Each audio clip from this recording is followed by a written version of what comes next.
اس کی ہلاکت اور بربادی یقین. اس لیے اپنی روزمرہ کی دعاؤں کے اندر اللہ جل شانہ سے مانگے کہ اللہ محرومی سے ہمیں بچائے.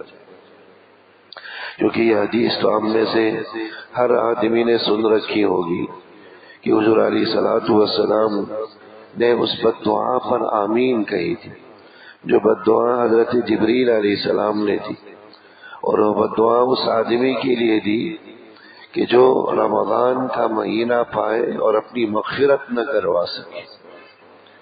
حضرت جبریل علیہ الصلوۃ والسلام نے ایسے آدمی کے لیے ہلاکت اور بربادی کی بد دعا فرمائی جو رمضان کا مہینہ پائے اور اپنی مغفرت نہ کروا سکے.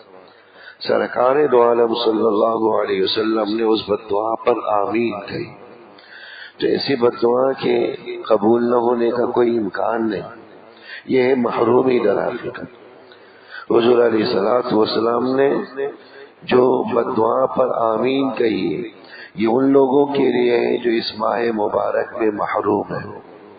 تو اس لیے اللہ جل شانہ سے پناہ مانگے محرومی سے، اللہ جل شانہ سے پناہ مانگے بد نصیبی سے، اللہ جل شانہ کی بارگاہ میں پناہ مانگے مغفرت نہ ہونے سے.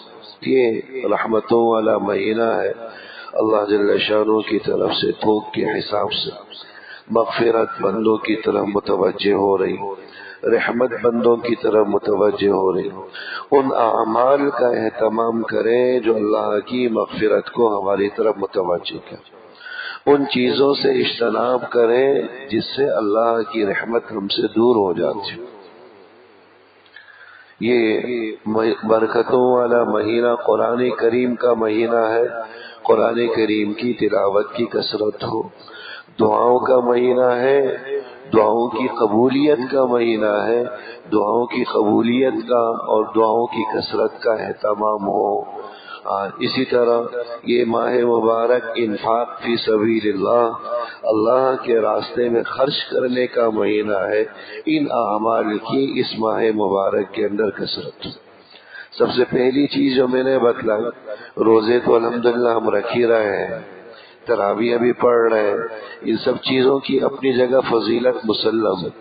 پچھلے جمعے کے اندر روزوں کی فضیلت، تراویح کی فضیلت بیان کی گئی تھی. روزوں کی سب سے بڑی فضیلت یہ ہے، حضور علیہ السلام نے فرمایا تھا کہ من صام رمضان ایمانا واحتسابا غفر له ما تقدم من ذنبه، کہ جو ایمان کی حالت میں اور اللہ جل شانہ سے اجر و ثواب کی امید رکھتے ہوئے روزے کا اہتمام کرتا ہے، ریا نمود مقصد نہیں ہے، اللہ جل شانہ کی طرف سے اجر و ثواب کی اس کو آرزو اور تمنا ہے. غفر له ما تقدم من ذنبه، اللہ فرماتا ہے اس کے پچھلے سارے گناہ معاف کر دیے جاتے. یہ ہے اللہ کی طرف سے نصیب. ایسے لوگ محروم ہو جاتے ہیں جو اس فضیلت سے محروم. تو رمضان کے روزوں کا اہتمام ہو ثواب کی نیت کے ساتھ، اور ان چیزوں سے بچے جو ہمارے روزے کو اکارت کر دیتے ہوں، ضائع کر دیتے ہوں. اسی طرح تراویح کی فضیلت کے لیے بھی یہ بات کافی. حضور علیہ السلام نے فرمایا کہ من قام رمضان ایمانا واحتسابا خرج کیوم ولدته امه، کہ جو رمضان کے مہینے کے اندر ایمان کی حالت میں اور اللہ جل شانہ سے اجر و ثواب کی امید رکھتے ہوئے قیام کرتا ہے، تراویح کا اہتمام کرتا ہے، خرج کیوم ولدته امه، اللہ اس کو اس طرح بنا دیتا ہے جیسا کہ آج ماں کے پیٹ سے وہ چلو. جس طرح وہ بچہ معصوم ہوتا ہے، گناہوں سے پاک صاف ہوتا ہے، ایسے ہی وہ آدمی جو رمضان المبارک کی راتوں کا قیام کرے، تراویح کا اہتمام کرے، اس کو بھی اللہ گناہوں سے پاک صاف کر. یہ فضائل والے اعمال ہیں جو ہم اللہ کی فضل و کرم سے کر رہے ہیں. روزے بھی پڑھ رہے ہیں، تراویح کے اندر بھی مجمع کثیر ہوتا ہے. ساتھ ساتھ کچھ اور اعمال ہیں جو ہمیں رمضان کے اس مہینے کے اندر جن کی کثرت کرنی چاہیے. سب سے پہلی چیز جو میں نے عرض کی تھی، قرآن کریم کی تلاوت کی کثرت. رمضان یہ قرآن کا مہینہ، کوئی اور عبادت آپ نہ کریں، کوئی تسبیح نہ پڑھے، کوئی وظیفہ نہ پڑھے، کسی مجلس میں شریک نہ بھی ہو، اپنے اوقات کو قرآن کریم کی تلاوت میں صرف کریں، یہ سب سے زیادہ قیمتی۔ رمضان میں تلاوت قرآن کریم سے بڑھ کر کوئی اور عبادت نہیں ہے، یاد رکھیے۔ خود ہمارے آقا صلی اللہ علیہ وسلم رمضان المبارک کے اندر قرآن کریم کے سنانے کا اہتمام فرماتے تھے۔ حضرت جبریل علیہ السلام آسمانوں سے تشریف لاتے، سرکار دو عالم صلی اللہ علیہ وسلم ان کو قرآن سناتے، حضرت جبریل حضور علیہ السلام کو قرآن سنایا کرتے تھے۔ تو سب سے بڑی عبادت اس ماہ مبارک کے اندر قرآن کی۔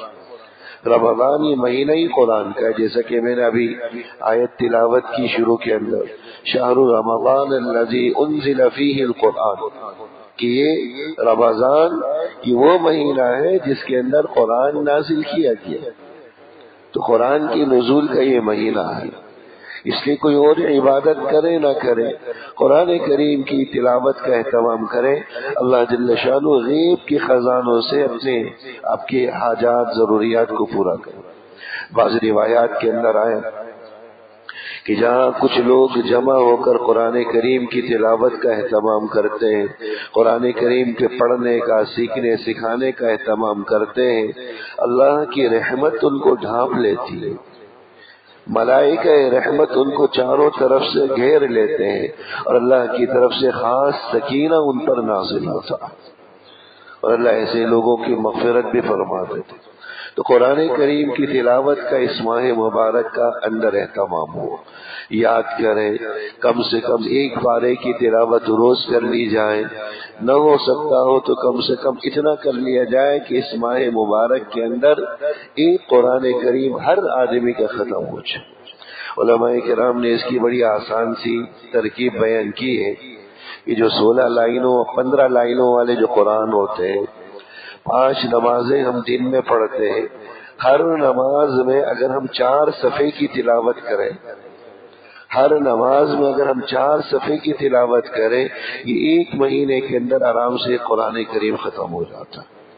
15 لائنوں والا قرآن کریم لے لیں، ہر نماز میں 4 صفحے کی تلاوت کریں، تو یہ ایک مہینے کے اندر ایک قرآن کریم ختم ہو جائے گا، کیونکہ 15 لائنوں والے قرآن کریم کے اندر یہ 15 سے 16 پیج ہوتے ہیں، ہر نماز میں 4 صفحے کا مطلب ہے کہ روزانہ ایک پارے کی آپ کی تلاوت کریں، روزانہ ایک پارے کی تلاوت رمضان کے اس مہینے میں آپ کے قرآن کریم کو مکمل کرتے، اور اگر کوئی 8 صفحات کی تلاوت کرے 2 قرآن کریم ختم ہو جائے، 12 صفحات کی تلاوت کرے 3 قرآن کریم ختم ہو جائے۔ آذان کے ساتھ ہی ہم مسجد میں آ جائیں، آتے ساتھ ہی ہم اعتکاف کی نیت کر لیں، بڑے فائدے آذان کے ساتھ آنے میں۔ ایک تو ہے کہ ہم جلدی مسجد میں داخل ہونے والوں میں ہو جائیں گے، اور پھر اعتکاف کی نیت کر لیں گے، جتنا وقت بیٹھے ہوئے ہمارا نماز میں شمار، اعتکاف میں شمار، پھر اس سے بڑی بات تکبیر اولیٰ کے ساتھ نماز کا اہتمام، پھر اس سے بڑی بات صف اول آرام سے مل جاتی ہے جو اذان کے ساتھ مسجد میں آ جاتے ہو۔ حدیث میں آیا کہ صف اول کا ثواب اتنا زیادہ ہے کہ اگر لوگوں کو پتہ چل جائے کہ کتنا اجر ہے کہ لوگ صف اول کو حاصل کرنے کے لیے آپس میں قرآن اندازی کریں، اتنا اجر اللہ نے رکھا۔ تو اس لیے اذان کے ساتھ آئے، قرآن کی تلاوت بھی ہو جائے گی، صف اول کا بھی اہتمام ہو جائے گا، تکبیر اولیٰ کا بھی اہتمام ہو جائے گا، آرام سے قرآن کریم کا ہم ایک دور مکمل کر سکیں۔ علماء کرام کی، بزرگان دین کو تو شان بڑی عجیب ہوتی۔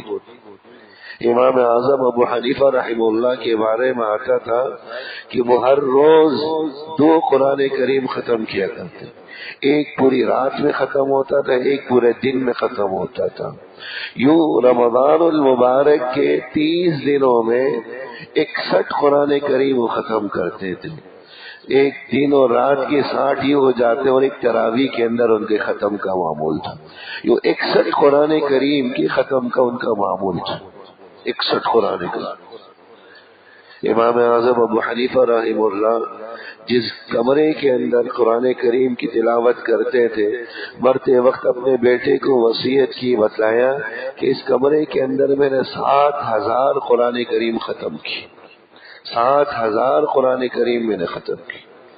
اتنا قرآن کریم کی تلاوت کا اہتمام، امت کی رہنمائی اپنی جگہ، لاکھوں کی تعداد میں مسئلے مسائل امت کو انہوں نے اپنے بیان کیے، لیکن قرآن کریم کی تلاوت کا اس قدر اہتمام ہو تو امام ابو یوسف رحمہ اللہ تعالی ان کے شاگرد، وقت کے چیف جسٹس سے قاضی القضات ان کو کہا جاتا تھا، روزانہ 200 رکعت نفل وہ پڑھا کرتے تھے، 200 رکعت نفل کا اہتمام تھا۔ وقت کی چیف جسٹس ہیں، قاضی القضات ہیں، دنیا کی 3 حصوں پر، بر اعظموں پر اس وقت مسلمانوں کی حکومت تھی، پورے عالم اسلام کی چیف جسٹس، لیکن 200 رکعت نفل روزانہ کا اہتمام۔ شیخ الحدیث مولانا زکریا صاحب رحمہ اللہ قریب کے بزرگ گزرے ہیں، جن کی کتاب فضائل اعمال اب مسجدوں میں پڑھتے ہیں، تعلیم ہوتی ہے۔ رمضان المبارک میں روزانہ 1 مکمل قرآن کریم پڑھا کرتے تھے، یوں 30 دنوں میں ان کے 30 قرآن کریم ختم ہوتے تھے۔ اور اپنی گھر کی خواتین کے بارے میں بھی عجیب بتلاتے تھے، اپنی والدہ ماجدہ کے حوالے سے بتلاتی تھی کہ میری والدہ ماجدہ حضرت شیخ فرماتے ہیں کہ گھر کے کام کاج کے ساتھ روزانہ 1 مکمل قرآن کریم بھی ختم کرتی، اور اگلے قرآن کریم کی بھی 10 پاروں کی تلاوت ہو جاتی، 40 پاروں کی تلاوت، 1 مکمل ختم کیا، اگلا بھی شروع کر کے اس کی بھی 10 پارے پڑھ لیں، اور ساتھ ساتھ گھر کے کام کاج بھی چل رہے، سلائی کڑھائی بھی چل رہی، سب کچھ چل رہا۔ یہ اس زمانے کی خواتین تھی۔ آج ہماری خواتین سے کہا جائے تو کتنی فرصت نہیں ہے، وقت نہیں، ان کو وقت دیں، قرآن کریم کی تلاوت کا وہ اہتمام کریں، اتنا اہتمام۔ یہ ماہ مبارک میرے دوستو قرآن کریم کا، کوئی اور آپ تسبیح پڑھے نہ پڑھے، کوئی اور ذکر کرے نہ کرے، کوئی اور وظیفہ پڑھے نہ پڑھے، قرآن کریم کی تلاوت کریں، اللہ جل شانہ غیب کے خزانوں سے سارے اسباب فراہم فرمائے۔ بعض روایات کے اندر آیا کہ ایک آدمی اپنا وقت اللہ سے دعائیں مانگنے میں صرف کرتا ہے، اور دوسرا آدمی اپنے وقت کو قرآن کریم میں صرف کرتا، اللہ فرماتا ہے میں اس مانگنے والے سے زیادہ اس کو عطا کرتا ہوں، میں اس مانگنے والے سے زیادہ اس کو عطا کرتا ہوں جو اپنا وقت قرآن کریم کی تلاوت میں صرف کرتا۔ تو تلاوت کرنے والا یہ نہ سمجھے کہ مجھے دعاؤں کا موقع نہیں ملا، میں دعائیں نہیں مانگ سکتا، اللہ آپ کی حاجتیں سب جانتا ہے کہ دل میں کیا حاجت ہے، دل میں کیا مرادیں، کیا چاہتے ہیں، اللہ آپ کی تلاوت کی برکت سے وہ حاجتیں پورا کرے۔ تو قرآن کریم کی تلاوت کا اہتمام ہو، اسی کا مہینہ۔ جن کو پڑھنا آتا ہے اچھا، نہیں پڑھ سکتے قرآن کریم کے سیکھنے کا اہتمام کریں، صحیح الفاظ کے ساتھ، درست تجوید کے ساتھ اس کے سیکھنے کا اہتمام کریں۔ بڑے صدمے کے ساتھ کہتے ہیں ہماری مسجد میں انتظام بھی ہے، عصر کے بعد مغرب کے بعد قاری صاحب بیٹھے ہوئے فی سبیل اللہ پڑھاتے، کوئی فیس نہیں ہے، عمر کی کوئی قید نہیں ہے، وقت کی کوئی قید نہیں ہے، 10 منٹ دیں، 5 منٹ دیں، لیکن اللہ معاف کرے کہ لوگ ہیں کہ کوئی توجہ ہی نہیں کرتے۔ اخبارات میں کتنے گھنٹے ہم صرف کرتے، ہم میں سے ہر آدمی اپنے گریبان میں چل، موبائل میں کتنا صرف کرتے ہیں، فضول بحثوں میں کتنا صرف کرتے ہیں، سیاسی جمگٹوں میں کتنا صرف کرتے ہیں، ٹی وی کی کتنا نظر کرتے ہیں، ہم لوگ بازاروں میں کتنا گھومتے پھرتے ہیں۔ ان لغویات کے لیے ہمارے پاس وقت ہے، اگر نہیں ہے تو قرآن کریم کی سیکھنے کے لیے 10 منٹ نہیں، اس سے بڑھ کر میں نہیں سمجھتا کہ کوئی محرومی ہو سکتی۔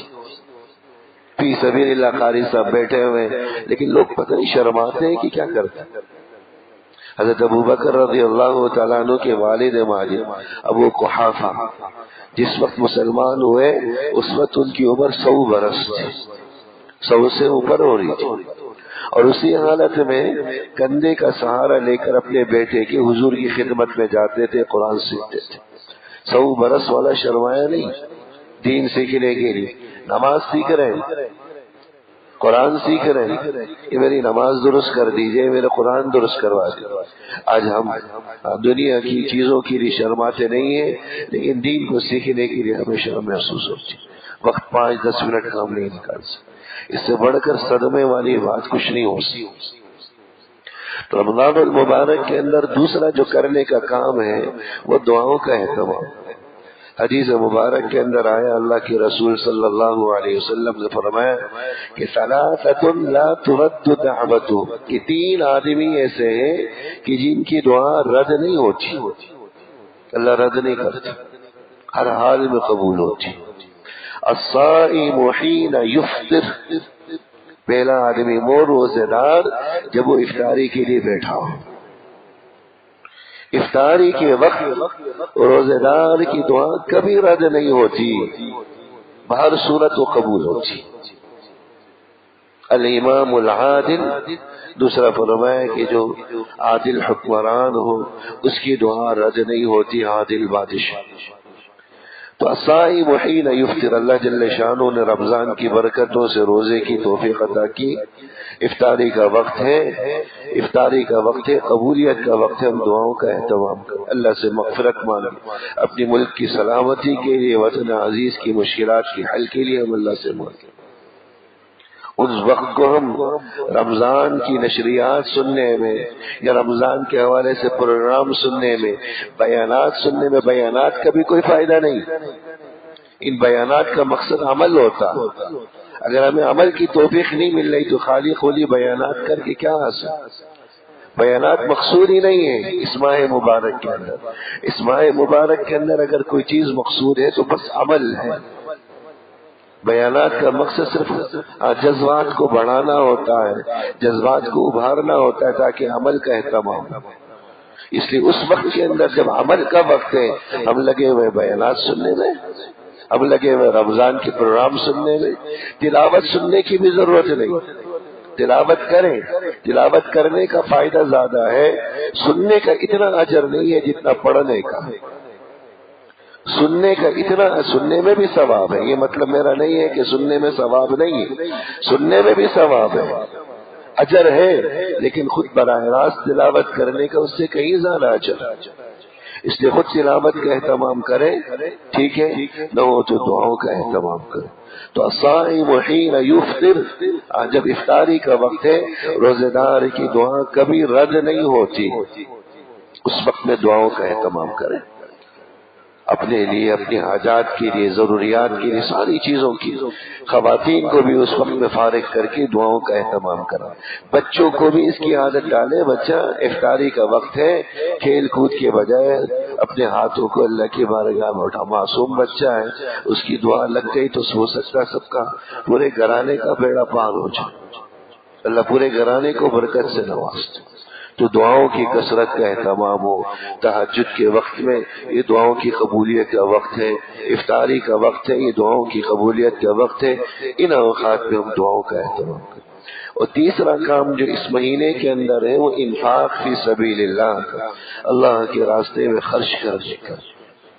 حضور علیہ الصلوۃ والسلام سے پوچھا گیا کہ ایو صدقۃ افضل، کہ سب سے افضل ترین صدقہ کون سا ہے؟ حضور نے فرمایا کہ صدقۃ فی رمضان، رمضان کا صدقہ یہ سب سے افضل ترین صدقہ، رمضان کا صدقہ یہ سب سے افضل ترین صدقہ ہے۔ اس لیے اس ماہ مبارک کے اندر جتنا آپ ہاتھ کو کھولیں گے اللہ جل شانہ کے خزانے آپ پر کھلیں گے۔ بعض روایات کے اندر آیا کہ اللہ کے ہاتھ خزانوں سے بھرے ہوئے ہیں، جو جتنا دیتا ہے اللہ اس کو اتنا ہی نوازتا ہے، جو گن گن کر دیتا ہے تو اللہ اس کو بھی گن گن کر دیتا ہے، جو بغیر گنے دیتا ہے اللہ اس کو بغیر گنے عطا کرتا ہے۔ گھر والوں پر خرچ کر، گھر والوں پر بخل نہ کر، جتنا گھر کے اندر خرچ کر سکتے ہو اس کا اہتمام کریں، اتنا اہتمام کریں گے اللہ اتنی ہی برکت عطا کرے۔ بغیر گنے گھر والوں پر خرچ کر، بغیر گنے ان کی ضروریات کو پورا کر، بغیر گنے ان کی حاجات اور ضروریات کو پورا کرے، اللہ برکت عطا کرے۔ وہ اسراف کی حد تک نہ ہو، فضول خرچی کی حد تک نہ ہو۔ اس کے بعد پھر غرباء، فقراء، مساکین، مدارس، ان جگہوں میں اپنے مال کو صرف کریں۔ اور اس کا تعلق یاد رکھیں کہ صرف زکوٰۃ کے ساتھ نہیں، اللہ کے نبی صلی اللہ علیہ وسلم نے فرمایا تھا کہ لوگوں کے مال پر زکوٰۃ کے علاوہ بھی حقوق ہیں. یہ نہیں کہ ہم صرف زکوٰۃ ادا کر کے اپنے آپ کو فارغ سمجھ لیں کہ ہم نے تو زکوٰۃ ادا کر لی، بقیہ کچھ ادا کرنے کی ضرورت نہیں ہے. ایسا نہیں. سوى المال حق، سوى الزکوٰۃ فی المال حق، حدیث کے الفاظ ہیں کہ مال کے اندر زکوٰۃ کے علاوہ بھی حقوق ہیں. وہ سورہ دوسرے پارے کے اندر آیت البر کہلاتی ہے، لیس البر ان تولوا وجوہکم قبل المشرق. اس کے اندر اللہ جل شانہ نے بیان کیا وآت المال علی حبہ ذوی القربى والیتامى والمساکین. یہ مال کو دیتے ہیں اللہ کی رضا کے لیے رشتہ داروں میں، یتیموں میں، مسکینوں میں، غرباء اور فقراء کے اندر. اس آیت کے اندر اللہ جل شانہ نے مال کے زکوٰۃ کے علاوہ بھی حقوق بیان کیے. اس لیے زکوٰۃ کے علاوہ بھی صدقہ و خیرات کا اہتمام کرے. رمضان المبارک کا یہ صدقہ یہ افضل ترین صدقوں میں داخل ہے. تو روزوں کے ساتھ ساتھ تراویح کا اہتمام، تراویح کے ساتھ پھر قرآن کریم کی تلاوت کی کثرت، دعاؤں کی کثرت، انفاق فی سبیل اللہ، اللہ کے راستے میں خرچ کرنے کی کثرت. اس کے سب سے اولین حقدار ہمارے اپنے اعزاء اقربا ہیں، ان کو دینے میں دوہرا اجر ہے. اگر ان میں مستحقین نہیں ہیں تو دینی مدارس ہیں، دین کی نشر و اشاعت کے ادارے ہیں، ان میں بھی اللہ جل شانہ نے دوہرا اجر رکھا، ڈبل اجر. ایک تو صدقے کا زکوٰۃ دینے کا اجر، دوسرا دین کی نشر و اشاعت میں مدد معاونت کا اجر، دوہرا اجر اللہ جل شانہ. مستند اداروں میں تھے، ہماری مسجد میں مدارس کے سفیر حضرات بیٹھے ہوتے ہیں اور باقاعدہ تصدیق کے ساتھ بیٹھے ہوتے ہیں. ہر ایک کو بیٹھنے کی اجازت نہیں، تصدیق نامے ان کے پاس موجود ہیں اور باقاعدہ اجازت کے ساتھ، پرمیشن کے ساتھ وہ بیٹھے ہیں. مستند اداروں کے ساتھ ان کا تعلق ہے.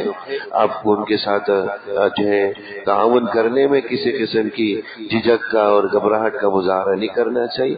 ان کے ساتھ تعاون کریں. ہمارا مال اللہ کے راستے میں دین کی نشر اشاعت میں صرف ہو، ہمارا مال یہ قیمتی بنے گا. اللہ جل شانہ بھی بے انتہا آپ سب کو عطا فرمائے. اللہ عمل کی توفیق عطا فرمائے. سنت